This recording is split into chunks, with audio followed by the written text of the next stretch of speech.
Hanggang sa lumipas ang mga oras, narating na namin ang lugar. Palapag na ang helicopter sa isang malawak na lupain. Tanaw ko din na may resort dito at may 3 nagagandahang mga bahay. Hindi ko masabi kung isa ba tong mansyon, basta maganda siya at simple lang. May mga cottage din na pwedeng pahingahan dito na masarap sigurong pagtambayan. Preskong lugar at hindi mainit ang klima. Sa tingin ko'y makakapag-relax din ako dito kahit papano. Ditong magiging bahay pahingahan mo, Kyrell. Is it beautiful? Tanong nito nang makapasok na kami sa loob ng bahay. Nakatalikod ako mula sa kanya habang ginagala ko ang aking paningin sa kabuuan ng loob ng bahay. Napaigtad ako nang bigla na lang hapitin nito ang aking magkabilang bewang at pinaharap sa kanyang harapan. Marahan niyang hinaplos ang aking kaliwang pisngi hanggang marating nito ang aking labi. Marahan niya yung hinaplos habang ang mga mata namin ay matamang nakatitig lang. I love you, Kyrell. Sorry kung nasasaktan kita dahil napagbubuhatan kita ng mga kamay ko. Gusto ko lang naman na matutunan mo akong mahalin. Please, kalimutan mo na si Jeho. Okay? Honey nito, sa kanya ako marahang niyakap. Oops, sorry. Mukhang wrong timing ata kami ni Jeho. Honey ni Dea, ang bagong dating na si Dea at si Jeho. Nag-init tuloy bigla ang aking pisngi dahil nakaharap pa ako sa mismong gawin nila. Narito kami kasi sa salas, kaya makikita sila pagbungad pa lang ng pinto. Agad din kaming humiwalay sa pagkakayakap na hindi ko matapunan ng tingin si Jeho, na alam ko'y sa akin ito nakatingin. Nakahapit pa rin ang kamay ni Luke sa aking bewang habang nag-uusap ang dalawa. Mas lalong lumakas ang kabog ng dibdib ko nang mag-aya si Dea na mag-lunch kami sa may tabing resort bago ang pag-alis ni Luke. Okay ka lang ba, Kyrell? Tanong ni Dea dahil pansin niyang tahimik ako mula kaninang dumating sila. Patungo na kasi kami ngayon sa may resort. Dahil kanina pa daw may nakahandang mga pagkain. Tipid akong ngumiti sa kanya. Okay lang ako, Dea. Tipid kong sagot sa kanya na hindi direktang nakatingin sa kanya dahil gusto ko lang iwasan si Jeho. Naunang naglakad ang dalawa habang kami ni Luke ay nasa likuran lang nila. Ang sweet ni Jeho kay Dea dahil bawat kilos ni Dea ay nariyan siya palagi at hindi nahihiwalay sa kanya. Ito bang nais ni Luke? Ang ipamukha niya sa akin na may mahal ng iba si Jeho para kalimutan ko na lang ang pagmamahal ko kay Jeho at siya na lang ang mamahalin ko. Pero mali siya. Sa kanya lang makukuha ang pagmamahal na inaasam-asam niya kapag tumigil na ang paghinga ko. Dahil hindi mapapalitan ng puso kong una at tunay na nagmamay-ari nito. Magkaharap na magkaupo kami ni Jeho ngayon at ganun din si Luke at Dea. Naiilang ako dahil hindi maiwasan ng mga mata namin na hindi magkatinginan. Minsan na din nagtama ang aming mga mata. Ngunit nasasaktan lang ako dahil siya mismo ang unang umiiwas. Naramdaman ko na lang ang palad ni Luke na dumapo sa aking hita at mariing pinisil niya yon habang abala naman ako sa kinakain ko. Hinayaan ko na lang yun na gawin niya dahil nasa harapan kami ng hapagkainan lalo na't salo-salo kaming kumakain. Luke, 1 taon na kayong kasal ni Kyrell. Hindi pa rin kayo nakakabuo ng baby? Otomatikong tanong nito. Bakit mo naman natanong ang bagay na yan, Dea? If you want a baby, bakit hindi na lang kayo bumuong dalawa ni Jeho? Right, Jeho? Don't rush me, Luke. It's coming soon. Plano ko sana before our wedding day ay may laman na ang kanyang tummy. Ani nito. Ay, ang sweet mo naman, sweetheart. Ani ni Dea at humalik pa ito sa labi ni Jeho kahit narito kami ni Luke sa kanilang harapan. Hindi ko mapigilan ng hindi makaramdam ng selos dahil sobra pa akong nasasaktan. Sa tuwing nakikita ko sila sa aking harapan, tumayo ako agad at nagpaalam kay Luke na magbabanyo. Hindi ko pa man nauubos ang pagkain ko'y umalis na ako pagkapaalam ko. Hindi na kasi kaya ng puso kong sakit. Habang ako'y naglalakad palayo sa kanila, ay doon ko na naibuhos ang hinanakit dito sa puso ko. Madilim na ang paligid pagkalabas ko ng banyo. Hindi ko napansin ang oras sa tagal ng pagtatambay ko sa loob. Hindi ko na din nakita sa salamin ng aking sarili kung maayos ba ang mukha ko dahil nadala ko kanina sa pag-iyak. Bumalik ako sa cottage, wala na sila ng datnan ko. Kaya binala ko na lang magpunta ng bahay kung saan ako dinala ni Luke kanina. Pero sina Jeho at Dea ang aking nakasalubong sa daan. Kyril, saan ka nagpunta? Pinag-alala mo si Luke. Kanina ka pa niya hinahanap. Ani ni Dea. Diyan lang sa tabi-tabi. Sige, aalis na ako. Paalam ko na hindi tinatapunan ng tingin si Jeho. Nakakatatlong hakbang na ako nang tawagin ako ni Jeho sa pangalan ko. Kaya nahinto ako sa paghakbang at napaharap sa gawin nila. Do you want to join us? Wala kang kasama sa bahay. Ani nito. Umalis na siguro si Luke kaya sinabi niyang wala akong kasama. Peking ngumiti ako pagkatingin ko sa kanya. Sige, okay lang. Sanay na ako mag-isa sa buhay. Kayo na lang dalawang mag-enjoy. Ani ko sabay talikod ko sa kanila. Hindi ko pinahalata sa kanya na nasasaktan ako dahil pakiramdam ko ay masaya na siya kay Dea. Bakit niya pa ako aayain na sumama sa kanila? Para pagselosin ako ni Jeho kay Dea? Para ipamukha niya sa akin na may mahal na siyang iba na mas minahal niya ito kaysa sa akin? Bakit ganun na lang niya ako kabilis kalimutan? Hindi ba niya nararamdaman na mahal ko pa rin siya hanggang ngayon kahit nakatali na ako sa iba? Tama nga si Jeho, wala nga akong kasama dito sa bahay.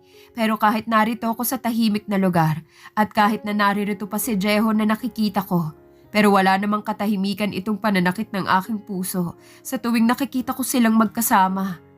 Ipinahinga ko na lamang ang aking katawan sa loob ng aking silid. Pakiramdam ko hinapagod ako sa maghapon kahit wala naman akong ginagawa. Ang lungkot. Walang makausap.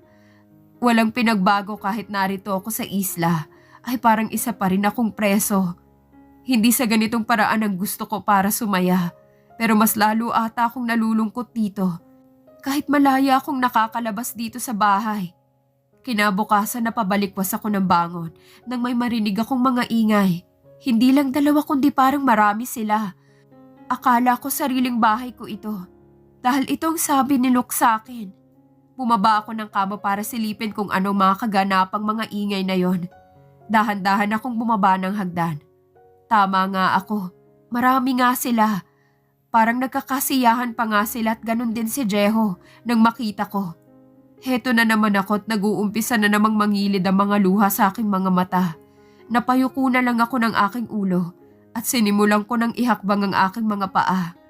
Nasasaktan na naman ako sa tuwing nakikita ko silang magkasama. Kyril! Tawag sa akin ni Jeho nang papalabas na sana ako ng pinto. Hindi ko siya nilingon at pinansin dahil ang hirap magkunwaring okay lang ako kapag kaharap ko na siya. Nahihirapan kasi ako napigilan itong nararamdaman ko ngayon dahil sobra akong nasasaktan sa bawat ngiti niya kay Dea. Ay katumbas naman yun ang sakit na nararamdaman ko dito sa aking puso. Kyril! Pahabol na tawag din sa akin ni Dea. Nang makalayo na ako sa gawin nila, wala akong lingon-lingon sa kanila at diretso lang ako sa paglalakad hanggang sa makalayo na ako. Wala na akong marinig na salita mula sa kanilang dalawa hanggang sa marating ko na lang ang dagat. Malayo na ako sa mismong kinaroroonan ng dalawa. Doon ko na lamang naibuhos ang lahat ng hinanakit na nararamdaman ko dito sa aking puso. Nang matapos na akong umiyak, dinala ko ng mga paa ko sa isang kubo. Nakaramdam kasi ako ng pagkagutom kaya naisipan kong kumain. Isang matandang babaeng umasikaso sa akin. Tinawag niya ako para kumain. Kaya heto kumain ako ng kumain para may lakas na naman akong umiyak mamaya. Iha, galing ka ba sa pag-iyak? Ani nito, napansin siguro niya ang mga namumugto kong mga mata. Tila nakaramdam ako ng pagkailang sa aking sarili dahil sa pagtatanong niya sa akin. Tipid akong ngumiti. Ano lang po ito? Napuwing lang po ako. Nahihiyang ani ko na hindi diretsyong nakatingin sa kanya. Mabait naman siguro siya kaya pwede naman siyang kausapin para mabawasan itong hinanakit dito sa puso ko. May matindi ka bang pinagdadaanan, Iha? May problema ka ba? Pwede mo naman akong pagsabihan ng mga problema mo.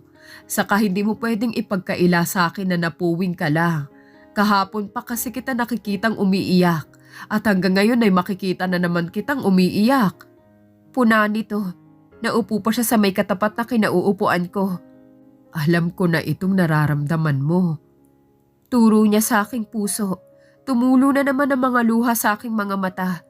Totoo naman lahat ng mga sinasabi niya dahil nasasaktan ako. Wala na kasi akong magagawa kung ikakasal na din si Jeho kay Dea. Kasal naman na din ako kay Luke, kaya wala na akong magagawa para pigilan siya sa kanyang kasal. Masaya naman na siya sa piling ng iba habang ako'y nasasaktan. Ang sakit-sakit na po kasi, inay. Hagulgol ko na ani dito. Ngayon lang kasi ako maglalabas ng sama ng loob ko. Dahil sa tagal nang nakabaon itong sakit ay ngayon ko lang mailalabas ito. Hindi ako pwedeng magkwento dahil magagalit si Luke sa akin. Wala na bang ibang paraan para makatakas ako kay Luke? Sa loob-loob ko. Iha, hindi kita maunawaan. Pero ramdam na ramdam kong mga hinanakit mo dyan sa puso mo. Si Sir Jeho ba yan? Pasensya ka na, Iha, kung siyang nabanggit ko dahil kahapon pa kita pinagmamasdan. Ibang-ibang pagtitig mo sa kanya. Huwag mong ikaila, Iha, dahil nakikita kita kahapon. Hani nito, biglang may tumikim sa likuran ni inay. Isang lalaki na may bigote. Nilapitan niya si inay. Inay, huwag mo sana kakalimutan ang bilin ni Sir Luke. Bawal siyang kausapin at baka tayo naman ang mapalayas dito. Paliwanag nito. Nakaramdam naman ako ng hiya sa sinabi niya. Ibinili na pala sa kanila ni Luke na huwag akong kausapin. So ano ako? Hindi na ba nila ako pwedeng kausapin maliban na lang kina Jeho at Dea? Sana hindi na lang niya ako pinunta dito. Kung walang pinagbawalan niyang walang kakausap sa akin. Inay, aalis na lang po ako. Salamat po sa pagkain. Salamat din po sa oras niyo dahil nakaramdam ako ng konting saya. Pasensya na po sa abala. Mahinahon kong ani. Iha, dumito ka na muna. Tawag nito sa akin ngunit tinawakan lang siya sa balikat ng lalaking lumapit sa kanya. Tipid akong ngumiti sa kanya at hindi na muli pang nagsalita. Masama na kasi ang tingin ng lalaki sa akin kaya nakaramdam ako ng takot. Muli na naman ako naglakad sa may buhanginan. Nakakita ko ng maraming tao sa may bandang pool na yon. Nakaramdam tuloy ako ng excitement dahil gusto kong makisalamuha sa kanila.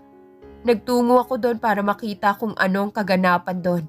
Nakaramdam na lang ako ng matinding pagkaba sa aking dibdib. Nang malapitan ko na ito, mali ata na mapadpad ako dito sa lugar na to dahil isang free na photoshoot wedding ang nakikita ko. Napabugan na lang ako ng hangin sa aking bibig dahil sa matinding selos na nararamdaman ko ngayon. Ilang araw na lang ay ikakasal na din ang mga ito. Parang nabato na lang ako sa kinatatayuan ko. Dahil ayaw ng mga paa kong kumilos. Ang mga mata ko'y nakatitig lang sa dalawang taong nagkakasiyahan. Hanggang sa makita ako ni Jeho na tila walang pakialam sa akin. Nakatingin lang siya sa akin hanggang sa tumulo na naman ang mga masasaganang luha ko sa aking mga mata. Nakaramdam na naman ako ng pananakit dito sa puso ko hanggang sa hindi ko nakaya pa itong nararamdaman ko. Patakbong umalis ako palayo mula sa kanila, dala ang matinding paghikbi. Pumasok ako mula sa loob ng bahay at nadatnan ko na lang na narito si Luke. Nakauwi na pala ito dito na hindi ko alam na ngayon ito darating. Agad kong pinunasan ang mga luha ko sa aking mga mata dahil aktong nakita niyang umiiyak ako. Naningkit ang mga mata niya sa akin. Halos hindi ko na maigalaw ang mga paa ko para humakbang. Nais ko sana siyang salubungin ngunit nilukob na ako ng matinding takot sa buo kong katawan. Kinakabahan ako ng tuluyan na itong makalapit sa akin at tinawakan niyang magkabilang bewang ko. Nanindig ang aking mga balahibo sa ginawa niya. Hindi mo ba ako na-miss ha, Kyril? Why are you crying? Is this about Jeho? Nakangising ani nito nang matamang nakatingin siya sa akin. Hindi siya, Luke. Gusto ko nang magpahinga, okay? Sabay iwas ko ng tingin sa kanya. Why? Nasasaktan ka na ba sa mga nakikita mo? Hindi ka na niya mahal, kaya kalimutan mo na lang siya. Matigas nitong ani. Bahagya akong napatingin sa kanya at nginisiyan siya. May mahal man siyang iba, Luke. Hindi ko pa rin siya mapapalitan dito sa puso ko. Naiintindihan mo ba yun? Siya lang ang mahal ko. Siya lang. Sigaw ko. hanggang sa isang malakas na sampalang dumapo sa aking pisngi. Kaya ako napasubsob sa may sahig. Nakaramdam na lang ako ng matinding pagkahilo dahil bigla ang pagsakit ng aking noo. Nasapo ko na lang ang aking noo nang maramdaman kong parang may umagos doon. Napatingin ako sa aking palad. Naningkit ang aking mga mata nang makita kong dugo. Parang pakiramdam ko'y maraming naagos na dugo sa aking muka. Bahagya na lang akong napatingin kay Luke at tinapunan siya ng masamang tingin. Parang wala siyang pakialam sa akin ang gawin niya sa akin to. Umiyak na lang ako dahil wala na naman akong laban kay Luke dahil mas malakas siya sa akin. Nagawa niya na akong saktan. Bakit hindi ko na lang ituloy kung anong naumpisahan ko? Ito lang ba ang kaya mong gawin, Luke? Ang pilitin ako na mahalin kita? Sigaw ko sa kanya na ikinangisi ko pa. Kahit ilang beses mo pa akong saktan at kahit na paulit-ulit mo pa itong gawin sa akin, hindi mababagong nararamdaman ko para kay Jeho. Dahil siya pa rin ang pipiliin ko. Siya lang ang pipiliin ko, Luke. Siya lang. Sigaw ko pa kasabay ng paghikbi ko. Yumukod siya at mariing hinawakan niya ang aking baba. Wala na akong maramdamang takot sa kanya kahit pagbuhatan pa niya ako ng mga kamay niya. Hindi na babalik sa'yo si Jeho. Dahil ilang araw na lang ay ikakasal na silang dalawa, kaya huwag ka nang umasa na babalikan ka pa ni Jeho. Hindi mo ba nakikita kung gaano na siya kasaya sa piling ni Dea? Hindi ka naman manhead kay Ril kung hindi mo nakikita yun at nararamdaman. Kaya kung ako sa'yo, kalimutan mo na lang siya. Dahil pagkatapos ng kanilang kasal ay maninirahan na sila sa ibang bansa. Hani nito sa baywaksi niya sa aking baba, nakamunti ka na naman akong mapasubsob sa sahig. Tuluyan na lang niya akong iniwan na hindi man lang niya tinulungang makatayo. Dahil sa matinding pagkakatama ng noo ko sa sahig ay nahilo na naman ako. Hayop siya. Napakahayop talaga niya. Kung may pagkakataon lang ako para matakasan siya, hindi ako magdadalawang isip na iwanan siya. Gusto ko na talagang makaalis dito sa lugar na to. Dahil hindi lang puso kong nasasaktan. Nalulungkot din ako sa tuwing naaalala ko ang aking mga anak. Naawa ako sa kanila dahil magkakaroon na ng bagong pamilya ang kanilang ama. Lumipas ang kalahating oras ng pagmumukmuk sa loob ng kwarto habang nililinisan ko ang mga nanigas na dugo na umagos sa aking mukha kanina. Napatingin na lang ako sa pintong bumukas at bumunga doon si Inay, yung matandang nakausap ko kanina. Nasa mukha niya ang pag-aalala niya sa akin nang lapitan niya ako. Anong nangyari sa'yo, Iha? Banayad niyang tanong ng tabihan niya ako sa kama. Sasagot na sana ako nang biglang pumasok dito sa loob ng kwarto si Luke. Subukan mo lang siyang kausapin, Mana. Kung ayaw mo mapalayas agad dito sa lugar na to. Pananakot ni Luke sa kanya. Tinapunan ko siya ng masamang tingin dahil pati siya ay tinatakot nito. Pagkatapos mong linisan ang sugat niya, ay pwede ka nang umalis. Hani nito saka itutuluyan lumabas ng kwarto. Nagkatinginan kami dalawa ni Inay at tipid na ngumiti ito sa akin. Walang imikang naganap sa aming dalawa habang nililinisan na niya ang sugat sa aking noo. Pakiramdam ko'y natakot siguro siya kay Luke. Sige na, Iha. Magpahinga ka na. Mag-iingat ka sa susunod, ha? Bilin niya nang matapos niyang malinisan ang dugo sa aking muka at nalagyan na din niya ng bandage ang aking noo. Salamat po, Inay. Napakabuti niyo po. Pasasalamat ko sa kanya. Agad na nagpahinga ako sa aking kama pagkaalis niya. Nakaramdam na lang ako ng pagkaantok sa aking sarili. Dahil siguro sa pagod kong umiyak kanina, kaya mabilis din akong nakatulog. Pagkagising ko, madilim na ang loob ng kwarto pagkamulat ko ng aking mga mata. Bumangon ako para i-on ang ilaw. 7:00 na pala ng gabi nang magawi ako ng aking paningin sa wall clock.